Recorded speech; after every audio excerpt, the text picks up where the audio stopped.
When forward-thinking schools encourage today's learners to become creators and leaders, I believe in turn will create a better world. And I 100% agree with this statement, and this is what today is really going to focus on. I'm just going to show you a little clip to start with, and I want you to think about the different qualities that we want for our learners once they leave us at our school. Qualities that I'm sure you all admire here, like earnestness. Sorry, we'll take it.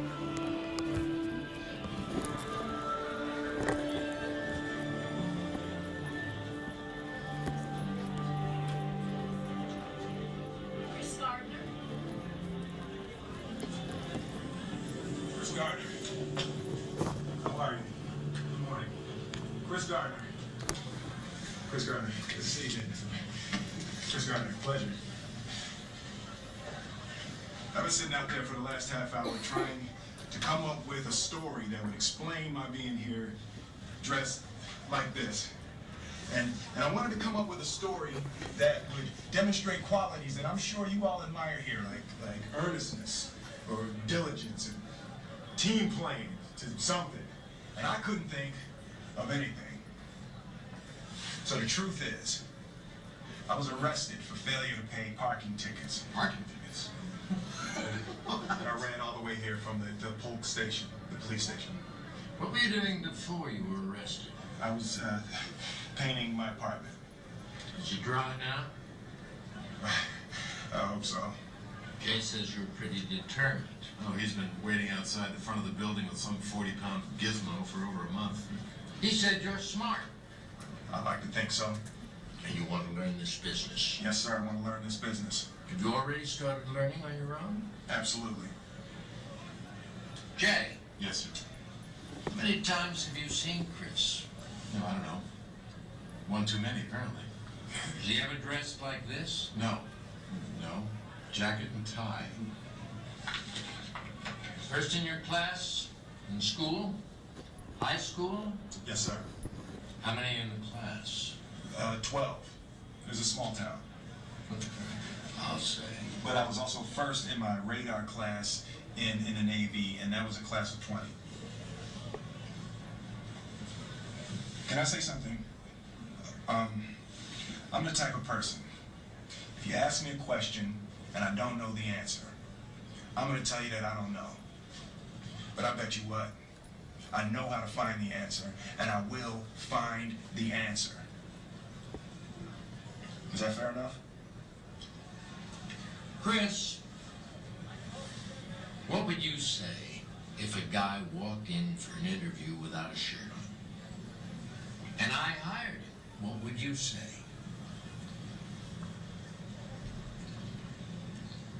He must have had on some really nice pants.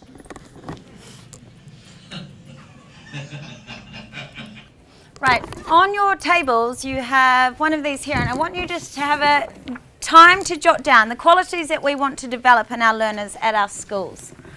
The whole world is still using an education that was basically designed in the 19th century and the 20th century based on math and language and science and history.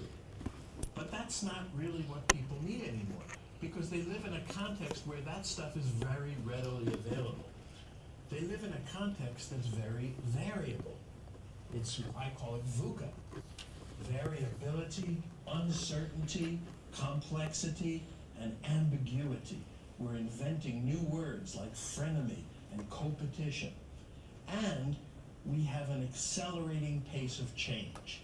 And the emphasis is not on the change, but on the acceleration, which we've never, ever seen before. And because we have these things, it's quite anxiety producing. We have more than two times more people in the world than when I grew up. So what's going on at the same time that's interesting is that technology is coming to our aid. And technology is coming to our aid by extending our brains.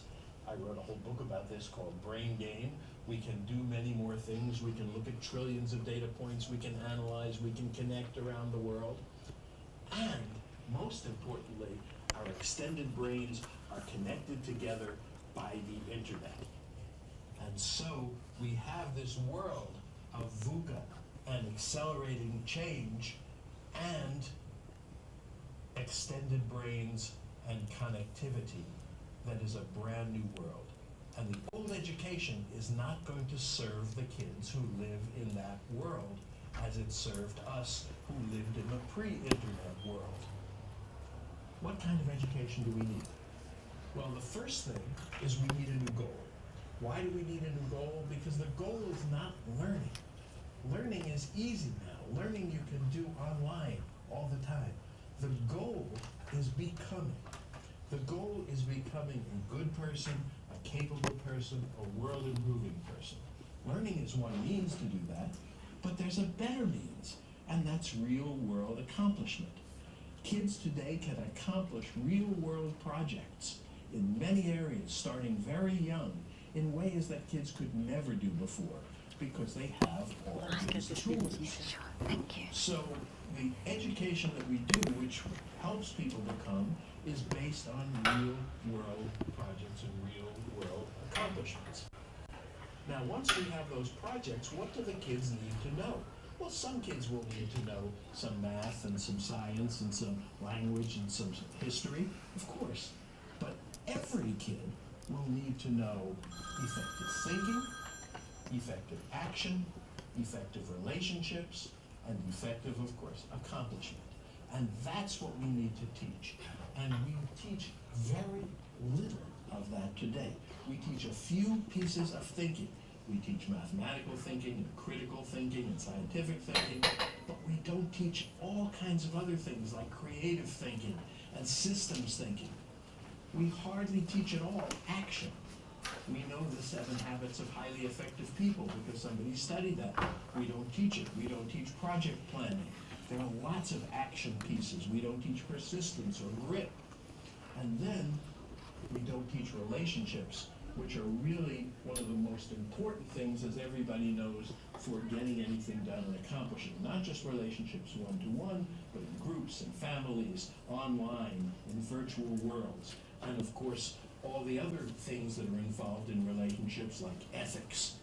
So what we need is a curriculum that has a new goal, becoming, that is based on real-world accomplishment, and that teaches kids to be effective thinkers, effective actors, effective relators, and effective accomplishers.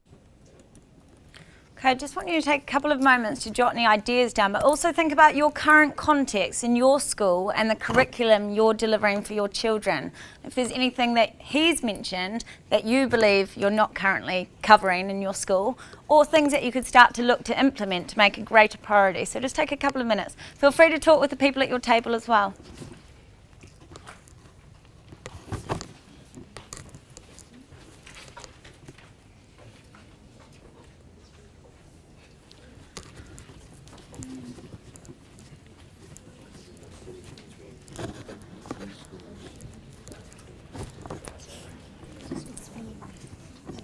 So just anything you saw in the clip that you thought was interesting, anything you think about it, and any questions that you might still have.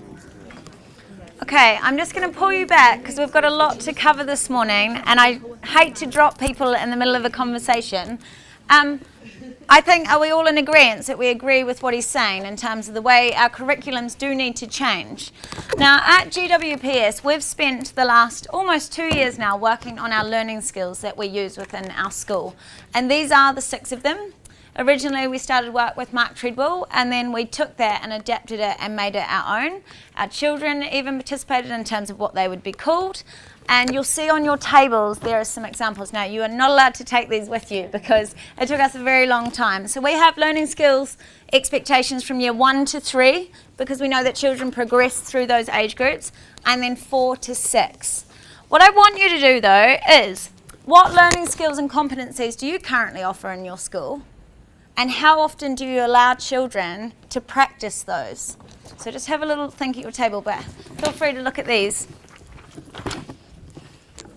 I'm just going to pull you guys back now because, as I mentioned before, and I know some people are really keen to get to the Genius Hour concept over the back, so we will eventually get there. This is based on, has anyone heard of James Nottingham? Did Yes, well done, Stephen. Yeah, he was one of the original founders of Philosophy for Children, and he now has his own program called Challenging Learning. He has brilliant stuff online, and this is one of the models he uses. Now, I hadn't used this prior to this year. This year, a particular class that I have are very much need-based on their attitudes and skills that they apply in their learning. So every session that we have, the children have to identify the type of attitude they would need, a skill that they would have, and then the knowledge, which is generally your curriculum aspect. And so I have this little triangle stuck on my wall, and the children can move the words depending on what attitude or skill that they think that they need. And it's really important. James Nottingham very much believes that every lesson, as a teacher, you should be thinking about these three dynamics, not just the science content or the maths content, that there's different skills that they need to apply. Do they need to collaborate? Do they need to be active listeners? Do they need to question? Are there different thinking skills they need to use? And then also attitudes is very much a big one. Now, who's heard of the different mindsets? And I know at the moment it's quite topical because Carol Dweck completed a study on looking at people's attitudes, and that we can either have a growth or a fixed mindset. And a lot has now come out because she believes that people with a growth mindset will continue to persevere no matter what the condition is. And I'm just going to show you a little clip of a little girl explaining what a growth mindset is.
Stephen, can I just get you to speak? Stephen's has 3 girls at our school, and they're very, very talented young ladies. But do you want to talk about the impact of understanding of a mindset that it's had on Tilly?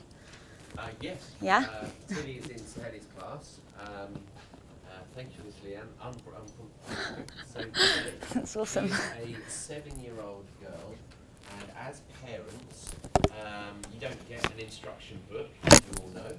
So as parents, you do what you have always done. So when they were growing up, we'd say things like, "Oh, you're so clever at numbers, you're so clever at dancing, you are such a wonderful artist." You say this when they're toddlers.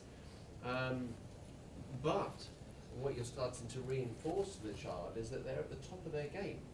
And Tilly, our middle daughter, is in the same class as Saheli. She is a classic fixed mind, or was a classic fixed mindset, in the sense that she's good at numbers. We'd always say, "Wow, you're fantastic at numbers." However, then when she started to encounter other children, like Saheli, who are good or even better at numbers, her whole concept, her own home value system starts to become compromised. And her old sort of, "Well, I thought I was good, but in actual fact, I'm seeing that other children are better." And it's not so much about judgment, it's about how they cope with that measurement against their peers. As you know, when you look at the works of Dweck, they compared, like, I think 11 or 14-year-old girls. It's not about how bad they do, it's how they recover from adversity. And this work that we've been doing at the school, it's transformed that daughter of mine in particular. And I have to say, you know, cynicism aside, we can all get children to say these types of words and use growth mindset and learning. I don't give up and all of those types of things. But the important thing is that when you actually see children doing it, you're more than welcome to come to our school to see it in action. Most important, to speak to the children and ask them how they do it, because we've heard children say this stuff, but I, for one, I'm speaking as a dad now, I'm seeing my daughter as a completely different individual, not only academically, socially, emotionally, but you know, the School of Heart stuff. She's a happier child because she's not measuring herself by other peers, she's measuring herself by her own achievements. Thank you, Stephen. Now, we'll come back to that one a little bit later on.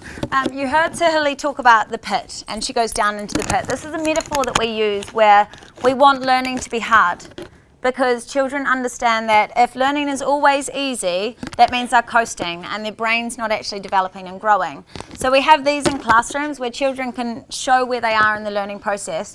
The biggest thing is that they understand the different emotions that they feel through different stages. And a lot of children, it's brilliant as an educator when you see them go, aha, I've got it. And that's the moment when they're starting to move their way out of the learning pit. And like Stephen said, you can get children to say it, but it's those little moments in a classroom when you see them talking to their buddy being like, yeah, I'm really stuck, I'm definitely in the pit. And so we have these up on wall display so children actually can move some of their photographs to show where they are in their learning. I even see some children doing little doodles beside their work to demonstrate, yeah, I'm really lost. And they'll draw an arrow as to where they are in the learning pit as a little reflective learner statement, which is brilliant. But James Nottingham has a brilliant video clip which explains the learning pit and how he does it with children, and it is based on philosophy for children. So definitely look at his website because that will help you understand what that is. But it was even interesting now as teachers, as educators, we look at where we are when we're in the learning pit and also how we're reflective when we're taking on or grasping a new concept and what type of mindset or attitude that we hold. Now, one of the things about learning pit is that children need to understand that they're not always going to get the right answer, and I think J.K. Rowling sums this up really well. A mere 7 years after my graduation day, I had failed on an epic scale. An exceptionally short-lived marriage had imploded, and I was jobless, a lone parent, and as poor as it is possible to be in modern Britain without being homeless. Fears that my parents had had for me and that I had had for myself had both come to pass. Eventually we'll go on to a classroom knowledge system. My greatest failure, I Run knew. alongside it, so probably we use I'm not maths, going to English and stand science. for failure. And so yeah, we'll go into, That period so of my it will be life something was we a will dark assess one. against, but at the And moment I we just had want no teachers idea to that there was use going that to be experience what and the get used to person it. That since assessment again next represented year that we'll go on as to, a kind of fairy and it will be tale used as an resolution. assessment tool. I had no idea then how far the tunnel extended, Yeah, and for a long it time, does. So there's a any light progression, at the yeah. end of it was So there's the same hope indicator, rather than a but reality. there's a progression from one So year why do I groups talk to the next. about the benefits of failure? Simply because failure meant a stripping away of the inessential. I stopped pretending to myself that I was anything other than what I was, and began to direct all my energy into finishing the only work that mattered to me. Had I really succeeded at anything else, I might never have found the determination to succeed in the one arena where I believed I truly belonged. I was set free, because my greatest fear had been realized, and I was still alive, and I still had a daughter whom I adored, and I had an old typewriter and a big idea. And so rock bottom became the solid foundation on which I rebuilt my life. You might never fail on the scale I did, but some failure in life is inevitable. It is impossible to live without failing at something, unless you live so cautiously that you might as well not have lived at all, in which case you fail by default. Failure gave me an inner security that I had never attained by passing examinations. Failure taught me things about myself that I could have learned no other way. I discovered that I had a strong will, and more discipline than I had suspected. I also found out that I had friends whose value was truly above the price of rubies. The knowledge that you have emerged wiser and stronger from setbacks means that you are, ever after, secure in your ability to survive. You will never truly know yourself, or the strength of your relationships, until both have been tested by adversity. Such knowledge is a true gift. Right, at our school, we embrace mistakes, but there was a lot of backlash against Carol Dweck's message in terms of saying it's okay to make mistakes. We agree, it is okay to make mistakes, but there's different types of mistakes, and that's what we need our children to understand. Sloppy mistakes are the mistakes that children know are unacceptable in terms of, I forgot my capital letters, I forgot my full stop. They know if they see sloppy mistakes written in their work that there's something in there that they've forgotten that we know that they can do. The big mistakes that we want them to make are the stretch mistakes. That's when they're working beyond capacity in terms of they don't know things, so that's why they're going to be making mistakes. And that's why Genius Hour is really important, which we're going to come to, because it encourages children to make stretch mistakes in a non-threatening environment. Children from a very young age in English, maths and science establish an understanding as to what they think they are like as a learner in those particular areas. Maths in particular for girls. Girls from a young age can believe that they are not very good at maths because maybe they've heard mum say it at home, or boys might think the same in English. Now that's very stereotypical, but it's important for children to recognise that in a non-threatening way, like Genius Hour, where they get a bit of choice as to what they're learning about, it's okay to make mistakes because they may just be interested in it, so they don't mind as much. But what you will notice is when I show you in a moment a little bit more about Genius Hour, you'll see that once children realise it's okay to make a mistake in something that they aren't worried about judgment, they then will start to transfer it across other subjects. This is something that we do share with our children as well, and they really have embraced and picked up the concept around the different mistakes that we can make. So this is, has anyone heard of Genius Hour before or started using it in their school? Yeah? So, Carl, do you want to share anything? Or? I've heard about it, we're looking at. Yeah, so we're on a very small scale at our school at the moment. We've got certain teachers piloting it, trialling it, adapting it. The thing is, it will fail if you don't provide a context for those children. So when we first started, we looked at Year 6. Year 6s still actually don't know what their passions and interests are. When you say to them, right, go and learn whatever you like, that's far too much free rein to give them. So you've got to bring it back and actually give them a context that they're going to learn within. I know in Year 2, Ellie and I, Stephen's daughter's teacher is called Ellie, and she's a brilliant teacher. But we always find a context of something that we want the children to learn from our perspective in terms of they need to know, but also something that they're really interested in. So it is based, Genius Hour is based on the theory of Google, which created 20% time. There's a movement happening right now in classrooms all over the country that encourages students to explore their own passions and creativity. Students of all grade levels will be engaged like never before. I present to you Genius Hour. This is where student passions come to life. Genius Hour has many roots, but is based on a business practice that Google uses with their development team. They allow their developers to spend 20% of their time at work on projects that interest them, provided that it has the potential to advance the company. The idea is simple. Allow employees to focus on their own passion projects and productivity will go up. There are many commercial projects that have been developed by these 20% projects, including Gmail, Google Talk, and Google News. Fortunately for students, educators have grasped onto the idea and coined the term Genius Hour. This is where teachers allow students to work on whatever project they want during their own learning time. We've all had students in our class that aren't motivated by the traditional school environment.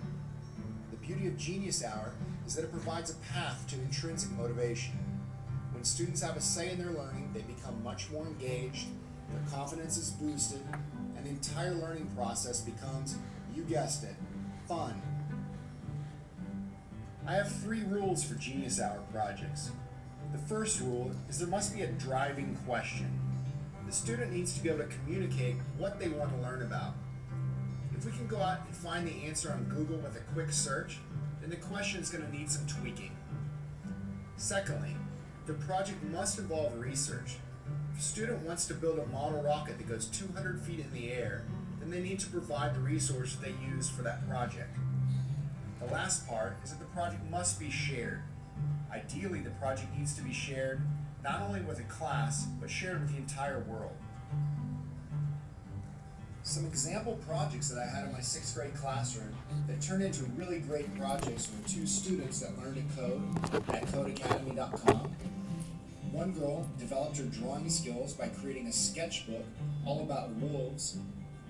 And yet another student brought awareness to the dangers of smoking by creating a website. Genius Hour is one of the most impactful things that I've done in my classroom, and the students love it. It also makes for a great after-school program or activity period project. If you'd like to learn more about Genius Hour, please visit the website geniushour.com. I've posted many articles about topics that you'll likely have questions about, including where do I find the time for it? How do I propose the idea to my administration? As well as a few video interviews with other Genius Hour teachers. Unleash your students' creativity. Give them Genius Hour. Right. He does have a lot in terms of his website is one of the ones I've given you there, but he does have a lot. But his main philosophy is that during Genius Hour, they either get to make, to create, to investigate, and to test. So here are some pictures of a couple of the activities I've done with my children. The ones over here, they actually had to create their own boats. My children love making and creating things. The reason why I did this, though, was because we were studying materials, and one of the words that they didn't understand was absorbency. So therefore, the children were given a range of different materials that they brought in, and they had to create a boat and then test them. What they instantly found was which materials were better suited to be able to float and which that weren't. So instantly, for themselves, then exposing them to the word absorbency, they could understand where that part played in creating boats. The biggest thing is, though, if they don't have the learning skills or they're not being taught along the way, it won't work.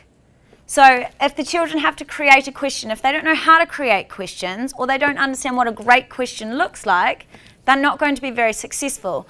Inquiry learning became a really big thing in New Zealand about 10 years ago. And 2 years into it, it fell over. And the reason it fell over is because the children didn't have the skills or the mindsets, neither did the teachers, to allow it to happen. But what we're starting to see now, yes, in classes where they're trialling Genius Hour because children have a natural passion. I didn't tell them what their boat had to look like. They created it all on their own, therefore they were empowered. But the learning that went alongside it, they learned that they had to collaborate with, say, if they were doing it in a team. They learned that they had to share things in the classroom. My class at the start of the year couldn't actually, if I put them in a group of 4, wouldn't have been able to share ideas. It was Genius Hour that allowed these skills because out of necessity, this one here, they were showing a picture, I think Stephen, you walked in on this lesson, they were showing a picture of what gloop looked like. They then had a whole lot of materials in the classroom that they had to trial and use to make what that picture looked like, but they had to do it in groups. And it was amazing how little examples like that allowed them to collaborate, to work together, but to learn from their mistakes. And so the more opportunities I gave them to do things like this, the more these skills naturally transformed into maths. They transferred into English, they transferred into science, where these children are now really keen, enthusiastic learners. Like Stephen, you've been in there and seen the way that these children start to talk.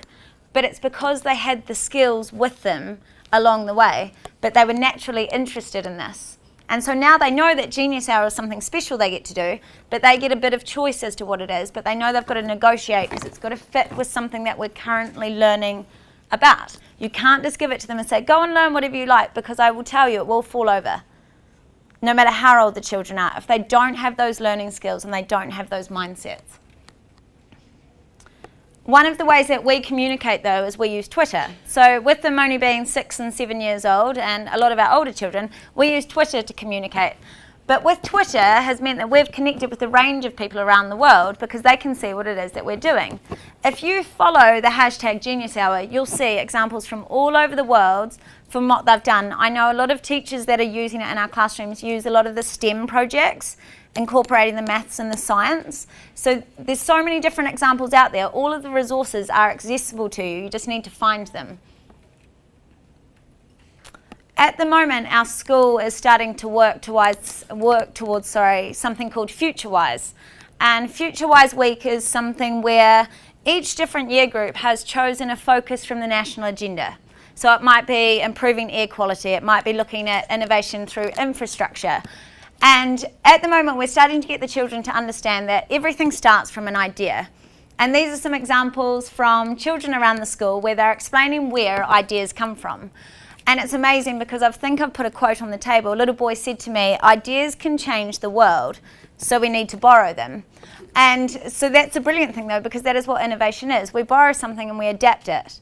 And we anticipate a problem. So in a few weeks' time, our whole school will have a different focus, but the children will be controlling their learning. They will need to do something with the new information they learn about air quality. They need to present their ideas to other people. They need to work across year groups. But you can see we're also making it more applicable because the context relates to something that they currently live in. They live in the UAE. We have a national agenda focus, but the national agenda focuses are very important aspects that everyone should be looking at globally. Now, these are 3 little children talking quite candidly about the different learning skills. And this is when our school was maybe like 7 months into the process of developing what our learning skills would look like. Why are you here? Because I'm going to be interviewed. About Not quite. how we learn in the school. Do you want to tell me? Yes. Away you go. Learning growth mindset. No, growth mindset.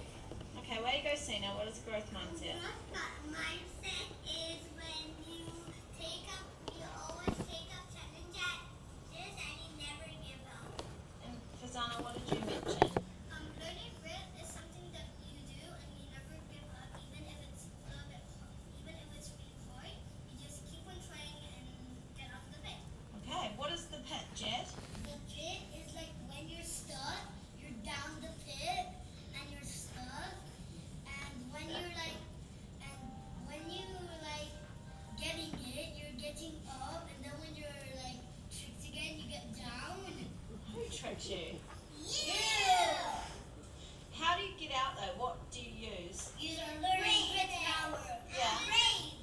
Yeah, so how else can you get out? Use growth mindset. Questions. Well, how do questions help you, Fazana? Like if you ask someone something, like if you ask more questions, you can get more information, and then you can use your knowledge to get out. Okay. Because you already have this knowledge. And do you learn on your own at school?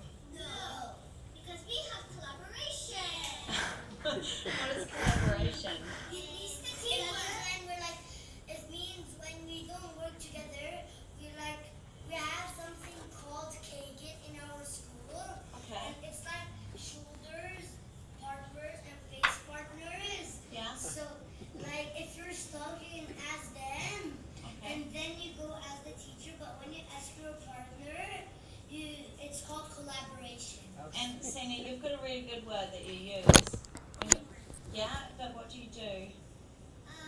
Do you have to just come up with things on your own? No. What can you do? You can ask for ideas. And what is that called, Sina? You've got a special word you use. Collaboration. Yeah? What is that? It's like a bird. What does a bird do? Magpie. Yeah, what does magpie mean? It means borrowing ideas. Borrowing ideas? So you can see these 3, English isn't their first language. So this is their second language. You can see in their own little individual ways, they're explaining their learning process. But I think for them, you can see how, like Jad, he's obviously very dominant in terms of the discussion, the way that he's rolling it. But this was only 7 months into our school. This is before we'd even created our rubrics. So our school is very much on a process of our own. We've got it in pockets of classrooms where it's running very well. But now we've got the resource to provide for teachers. And you'll see a little example on your tables, because if anyone works in the English curriculum schools, you will see that the curriculum has changed. And a big focus for us is depth of learning by the end of a milestone. And my colleague Ali and I, we are going to be working with MAGT, so a more able, gifted and talented group of mathematicians. Now these are children that we want to master the milestone by the end of this year. What they don't have though, it's not their mathematical understanding, it's the learning skills to allow them to be a deep learner, which means they can create their own success criteria. They can choose the medium that they want to demonstrate their understanding of learning. So they might use Show Me, they might use Explain Everything, but it's all about them making those choices in their learning. So this group, you'll see here, I've just put initials for the children's names, and the SAS is their standard age score from their GL assessment at the start of the year. These individual children have their own learning targets. Yes, we have whole group ones, But this is going to be a time twice a week where we will pull this group of children together to give them more opportunities in their learning. The thing by taking them out from their class base to do this allows them to take those skills back in there, because one of our big beliefs is that they become a learning coach. If you understand something, the greatest understanding means you should be able to teach someone else. The brilliant thing is, a lot of these children's skills have developed quite naturally through the likes of Genius Hour. But it is also, there's a lot of children that still need that additional support. So it's amazing, this is where we want our school to be, where they're looking at children as learners, not as in they're very good mathematicians or they're very good scientists, they're learners. Because these are the skills that we want, and these are the individual targets that these guys need to be developing and working on in their schools.